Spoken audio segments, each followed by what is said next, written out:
Welcome again to the Abandonment series. Just ask yourself that why do people, you know, feel entitled? One of the one of the things that has created issues or that has created entitlements is abandonment issues.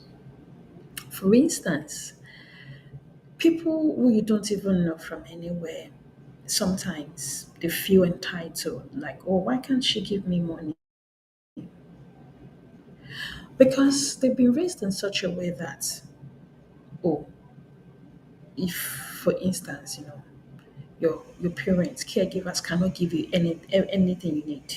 Yeah, because that means, well, literally, perhaps they've abandoned you. So you can always reach out to people. And don't get me wrong, like I said, I'm talking about migration in this aspect. For instance, okay, let me be clearer. For instance, a mother is abroad. She sends money to her children. At some point, the only relationship she would have with her children is only what the children can get from her, and it's only what she can give to them. For instance, money. And the children, when they call, many times, it's their needs. We need money. Can you send me money for this? That's the only thing. And that's one of the issues that abandonment has caused, that it has created. It has created unhealthy boundaries. It has created unhealthy entitlements. That everything is just what I can get, what she can give me, what he can give me. I don't care. He has moved on. Yeah. What can I get? So if you look at it really, it does not just affect one aspect of people's lives, it affects every other aspect of life. And when we now become adults, children in this situation, all they also want from people, from spouses or whoever, is what they can give, because they've not been able to form healthy version of themselves.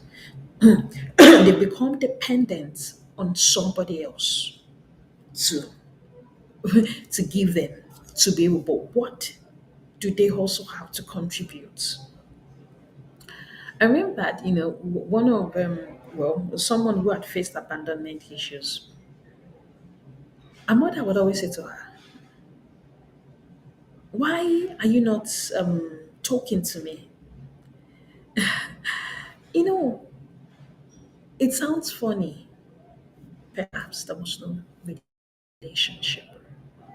Perhaps, that relationship of a mother and a daughter talking to themselves, or a father and son talking to themselves, being able to stay in the same place is because they have been present.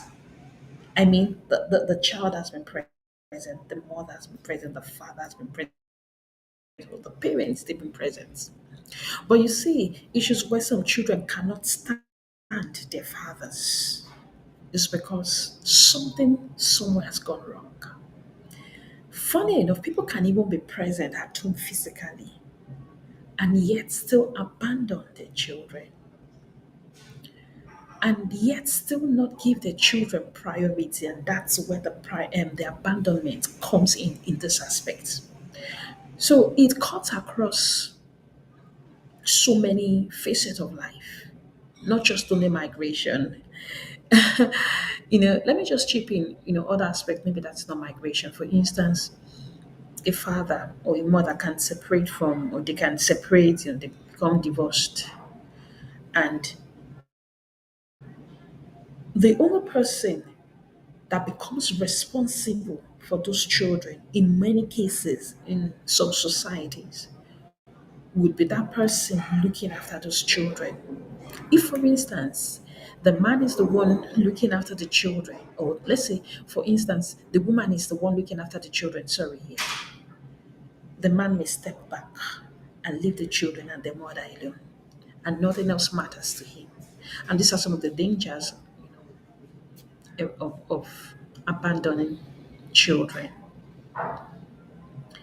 And unfortunately, sometimes for girls caught in that web, girls who have not developed a healthy version of themselves, the kind of men they might seek, I did not say everybody, the kind of man or men they might fall in love with, maybe those kind of people who are abusive.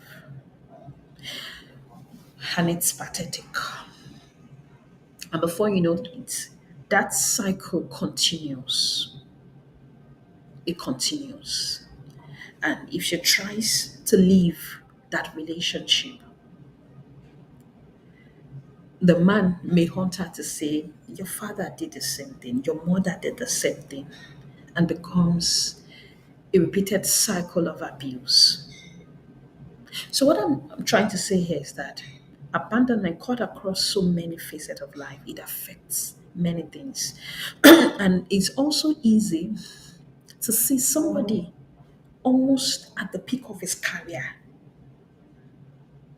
and leaving everything just for something else. Imagine, let me say, a wealthy person who is flourishing somewhere and may decide to migrate just to do anything as long as they live where they are. They are not their lives are not threatened. Let's say, for example, they are not threatened. Because that concept, that mindset, that slavery mindset is there. That colonization mindset has done a lot of damages. They can leave everything and just they don't care. And they will say, oh, they don't care. They no. And that's one of the things that abandonment has done to people. You see people, they sell their assets just to migrate because somebody has told them that it's better in every aspect somewhere else. Even when they don't have the skills, enough skills and qualifications to make them, you know, grow on time where they are going to. They don't mind. They abandon all that God has given to them. They abandon many things, the certainty, and to go for the uncertainty. At some point, if you look at, I did not say everybody, they've been abandoned, so they are easily able to give in to abandonment. They are able to easily leave everything. What has abandonment done to us? What has it done to us as a society? You know, when we adopt people's, when they say, oh, in our culture, this is what we do, that means we've adopted people's values, the societal values, and we've made it our home. That is cultural. But when we have a healthy self esteem, we have our own personal values. There are cultural values that are very excellent. Even in the midst of the excellent cultural values, you can still now adopt your own coined values, and that makes you you. And that would go a long way in helping you to become a healthy version of yourself. But when we say, oh, this is the way we do it, this is what I want to do in my family, this is how I do it, check those values. Are they excellent? Are they healthy? Ask yourself. Thank you so much for staying true. I am grateful. Thanks for watching. Bye. Thank you.